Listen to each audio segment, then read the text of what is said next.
colectivo de un grupo de colaboradores que conformamos parte de distintos grupos de trabajo de la Organización Mundial de la Salud y en la coordinación o el lugar que ocupa el Instituto Nacional de Psiquiatría en la realización de estas propuestas. Lo que yo voy a compartir con ustedes ahora, y quiero pues adelantar unas disculpas profundas, porque lo que yo voy a hacer es que voy a ir reseñando alguna de la información que ya salió publicada en este artículo recientemente en octubre. Y cuando pido disculpas es porque la reseña que voy a hacer va a ser de texto que está en inglés. Entonces, este es un artículo que acaba de salir publicado, como mencionaba anteriormente, y que me parece que es recomendable para, de alguna manera, sintetizar algunos de los esfuerzos y de los hallazgos que se han ido, y de los avances que se han ido realizando en esta tarea de configurar una nueva propuesta en la CIE 11.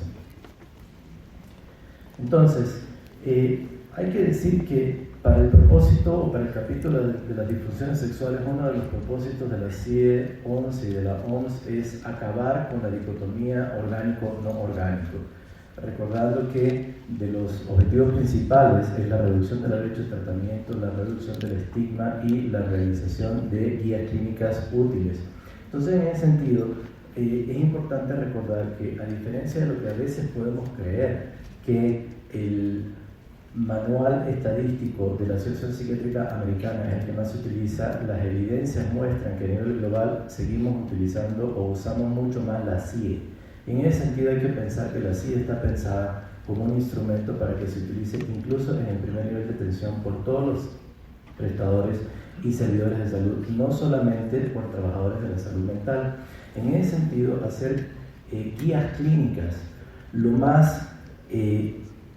simples, prácticas y útiles se traduce directamente en la reducción de la brecha de tratamiento, porque si nosotros ponemos a un médico de primer nivel a hacer el discernimiento si un problema de función eréctil es debido a una causa orgánica o a una causa no orgánica, eso se traduce en un incremento en el tiempo para la realización del diagnóstico. Y sabemos nosotros, por ejemplo, que un hombre con disfunción eréctil, es decir, disfunción endotelial, porque lo que lo va a poner en riesgo y lo que lo va a matar 5 años después de que aparecen los primeros síntomas, no son las erecciones, sino el riesgo cardiovascular. Ese hombre se demora 2 años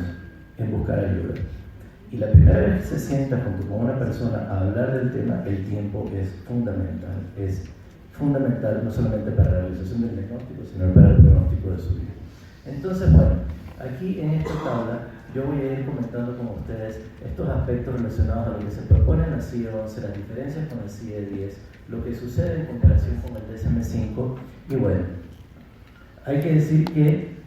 para la CIE 11 lo que se propone es un nuevo capítulo llamado Condiciones relacionadas a la salud sexual,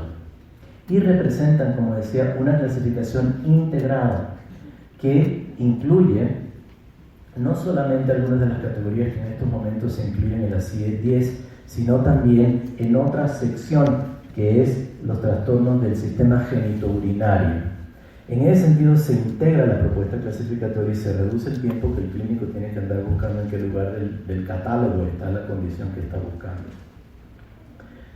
En ese sentido, bueno, en la CIE 11 hay 4 grupos principales de disfunciones sexuales: las disfunciones del deseo y las disfunciones de la excitación, las disfunciones orgásmicas, las disfunciones eyaculatorias y otras disfunciones sexuales especificadas, así como un capítulo para los trastornos por dolor, los trastornos sexuales relacionados al dolor. A diferencia de lo que ocurre en el DSM-5, en el cual la clasificación de las disfunciones sexuales excluye aquellas condiciones que no están causadas por una condición médica, por los efectos de sustancia o medicación o por alguna condición médica. En la CIE 11, esta clasificación permite el diagnóstico de disfunción sexual cuando representa una condición que requiere tratamiento por sí solo. Es decir, esta idea de que la disfunción está solamente o es diagnosticable solo cuando se debe a una condición no orgánica, también se deriva o se traduce en incremento de la brecha de tratamiento.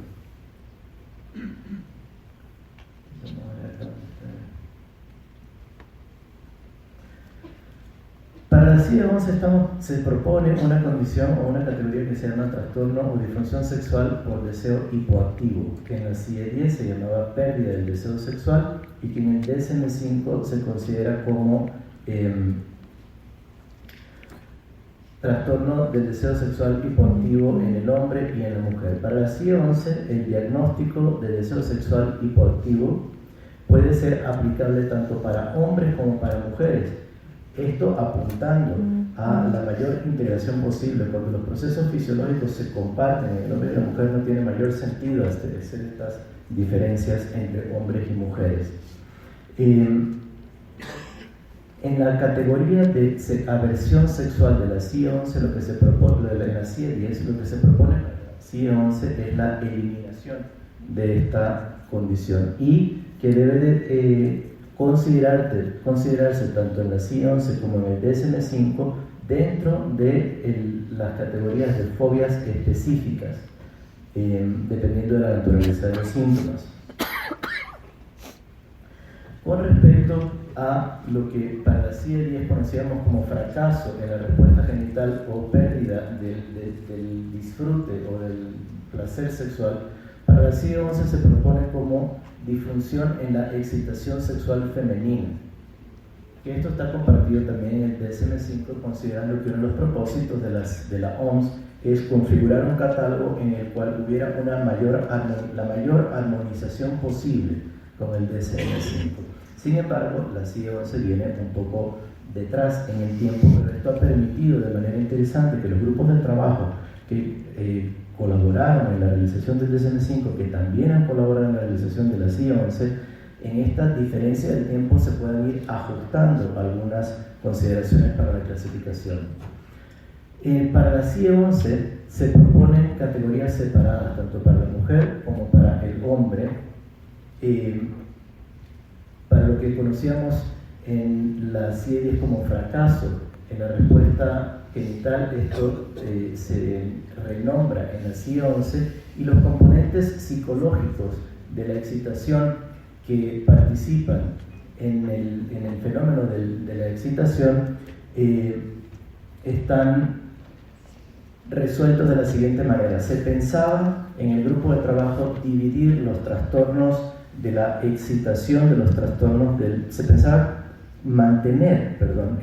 los trastornos del deseo y los trastornos de la excitación como si fueran un solo fenómeno. Sin embargo, la evidencia y la controversia que se reveló y que se sustentó a partir de lo que proponía Rosemary Bateson, que decía que el deseo y la excitación eran un fenómeno único en la mujer, pues resulta que no hay tantas evidencias que demuestran y que sustentan eso. En ese sentido, entonces, se mantienen como dos condiciones, dos fenómenos separados, tanto el de la excitación como el del deseo. Para el propósito de la disfunción eréctil, acá en la CIE-11 se propone como una categoría específica, a diferencia de lo que ocurría en la CIE-10, en donde se incluía el fracaso en la respuesta genital tanto para hombres como para mujeres. Y en este caso, para la CIE-11 se incluye la posibilidad de hablar de disfunción eréctil de tipo orgánico,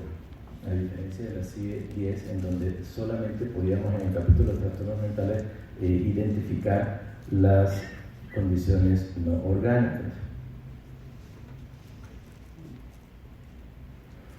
Para el caso de los trastornos del orgasmo, en la CIE-11 se propone una categoría como disfunción orgásmica, y aquí lo que nos parece que es importante resaltar es que la propuesta de la CIE-11, que esta categoría se aplica tanto para hombres como para mujeres, y en esta ocasión sí se hace una distinción clara entre lo que es la eyaculación y la experiencia subjetiva del orgasmo. Entonces, en este caso sí se reconoce que un trastorno orgásmico puede ser que el hombre eyacula, pero no tiene el registro subjetivo y sensorial, esta experiencia en el mundo interno de lo que implica la eyaculación. Para la CIE-11 sí se está incluyendo como categoría, como un posible diagnóstico. Se cambió lo que se nombraba como eyaculación prematura, ahora como eyaculación temprana. Este es de los cambios más importantes, y a diferencia de el DSM-5, una de las diferencias que propone la CIE-11 es el criterio de la temporalidad. No se hace una especificación estricta respecto a los últimos 6 meses, sino que se permite la inclusión o la consideración diagnóstica después de 2 meses. Y en el DSM-5 se considera, tanto en la CIE-11 como en la CIE-11, estas dos variables fundamentales para hacer el diagnóstico de eyaculación temprana, que es la ausencia intrínseca de control, pero esta condición se acota con un criterio de tiempo,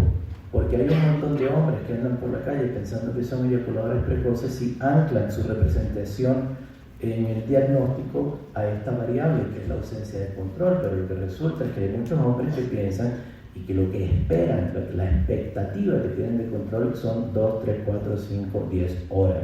Y eso, bueno, pues los chinos han publicado algunos textos, pero las evidencias muestran de que eso no es lo más común. Entonces, hay un montón de hombres que andan caminando por ahí pensándose que son eyaculadores prematuros o tempranos, y no. Lo que permite anclar el diagnóstico es el criterio del tiempo, que retoma las evidencias que ha propuesto o que ha mostrado, sobre todo el grupo de Marcel Bijleveld en Holanda, que es el índice de latencia de eyaculación intravaginal, que es entre 1 y 2 minutos. Esos son los casos que hacen referencia al criterio de tiempo. Permite también la CIE-11 hacer el diagnóstico de otras disfunciones sexuales especificadas y también, sobre todo, la condición de trastornos sexuales relacionados al dolor, que en el caso de la CIE-11 incluye el vaginismo, pero excluye la dispareunia y la vulvodinia, que siguen siendo clasificados en el capítulo de trastornos genitourinarios. Ahora bien, esos son algunos de los cambios de la CIE-10, la CIE-11 y la armonización con el DSM-5. Vamos a poder establecer especificadores diagnósticos que tienen que ver con la etiología. Entonces uno va a poder dar un nombre de la categoría diagnóstica, pero se necesita hacer las siguientes especificaciones. Y hay especificadores etiológicos que tienen que ver con que si la disfunción está asociada con trastornos clasificados en algún otro lugar del catálogo por lesión o por tratamiento quirúrgico. Yo quiero hacer una especial reseña a que finalmente sí se pudo, parece ser, incluir en la propuesta que explícitamente se hable de mutilación genital femenina, porque recordemos que esta es una clasificación que se usa en todo el mundo, y si bien es cierto que esto no es un problema de salud pública aquí, en el África del Norte sí, y la batalla que se ha dado para que se pueda incluir en el texto nos hace sentirnos pues contentos de que se hace una reivindicación con perspectiva de género a la salud sexual a la cual tienen derecho toda la población y todas las mujeres en todas las áreas representadas por la Organización Mundial de la Salud. También disfunciones asociadas a medicación o sustancia, a falta de conocimiento, a factores psicológicos comportamentales y a factores asociados a la relación, así como a factores asociados a la cultura. Y el último especificador son disfunciones, bueno, hablar de si una disfunción sexual se debe a alguno de estos especificadores etiológicos, pero además si es una condición que se ha presentado a lo largo de toda la vida o si es adquirida, si es, situacional o si es generalizada. Entonces estas son las propuestas que hasta ahora se han ido avanzando, hasta acá vamos.